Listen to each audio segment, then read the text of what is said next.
Good morning, guys. I told you today that I would send you a better explanation of what I had given you out this morning. This morning I came around and each teacher was able to choose out which background for the readathon you guys want. So to get started today and explain a little bit more about what it is, I'm going to just do a quick instructional video. The readathon is the kickoff to our Seuss on the Loose program, which will be on March 6th. In order for the students to participate in Seuss on the Loose, we have a readathon. So this determines how many tickets they get and what activities they can participate in. Each activity has certain tickets that they to be able to participate in them. So in order to keep track of that, we have a readathon graph, and each class has their own graph, and then we have a competition between lower elementary and upper elementary to see who can read the most books.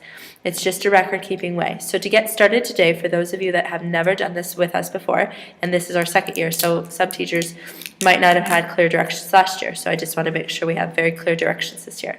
The first things that you'll need is you will need the sheet that I gave you. Some of you have Thing 1, Thing 2, some of you have Fox and Socks, some of you have Green Eggs and Ham, Courtney Here's Who, The Grinch, and other One Fish, Two Fish, and other Seuss characters. It doesn't matter which character you have, they're all the same. You've got to choose which one you want. Then you need a piece of construction paper that is slightly bigger than the sheet that you have. Because the first thing we're going to do is I'm going to tape it on the board so that we can see. The first thing you're going to do is you're going to tape your graph onto a colorful paper. We're not coloring in the pictures this year. We're just using them as a background. So the colored paper around it just adds that as a border and adds more color to our elementary school. So I'm going to first get 2 pieces of tape ready. And I'm going to put the big paper up there so you guys can see. Let's see, right there. And since it'll hang out inside your door, just imagine that this is on your door. So that's up there. Now I'm going to take my graph and a glue stick. And I'm going to glue the back of my graph and put it on the paper. So that's just going to take me half a second.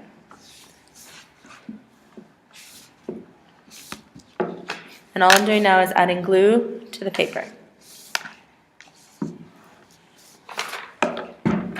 And then I'm going to put mine down a little so that I can add a title at the top. You can choose to do whatever you want.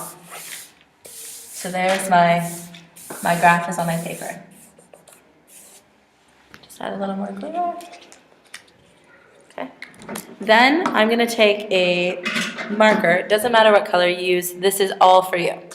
And then I'm going to label that it's my class. So mine's just going to say Miss Autumn. Miss Autumn's pre-K. Please feel free to add whatever you want, and this marker doesn't show up very well on this camera, but just know that I've written Miss Autumn's pre-K up there. Okay? So that's it for now. Now, let me show you a couple things on your graph so that it's not so confusing when we have to start to use the graph. Okay? So we're going to get up a little bit closer. And notice at the bottom it says names right here, and it's going this way, and then it has numbers. These numbers are either for the number of books they've read or the points that they've earned if they're in the upper elementary. Upper elementary teachers, you'll understand more from your team leader. So the first thing I need to do is I need to add names.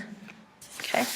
So I'm just going to take my class list of names and I'm going to write the names going this direction. Okay.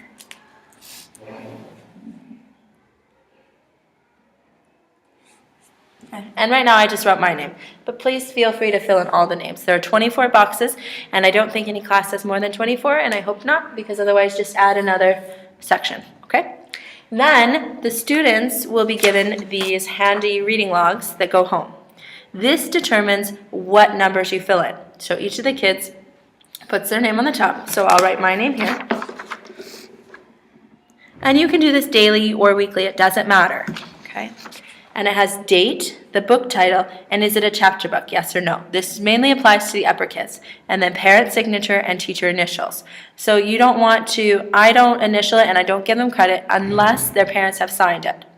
Now, if you have a kid who's not really a reader and all of a sudden he blows through 50 books in 1 week, we know there's something wrong and the parents are just signing. So then I would contact parents and just make sure that they are aware of why they are doing this.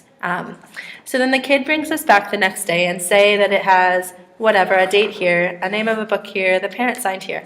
I'm going to look at the sheet and I'm going to initial and say, oh, thank you, Autumn. And then I'm going to initial there. And then I'm going to go to my graph and I'm going to use a highlighter or marker. And then I'm going to fill in the number of books that they read. So on this one, I read 1 book. So that's all that gets colored in, is 1 book. Now if I read 2 books, then you're going to color in 2. It's a very simple graph. Okay, so this should get us started for the readathon. Each week I will ask for your totals of your class and I will tally up how many books each grade level has read. So 5th grade, all of 5th grade, all of 4th grade, and all of 3rd grade.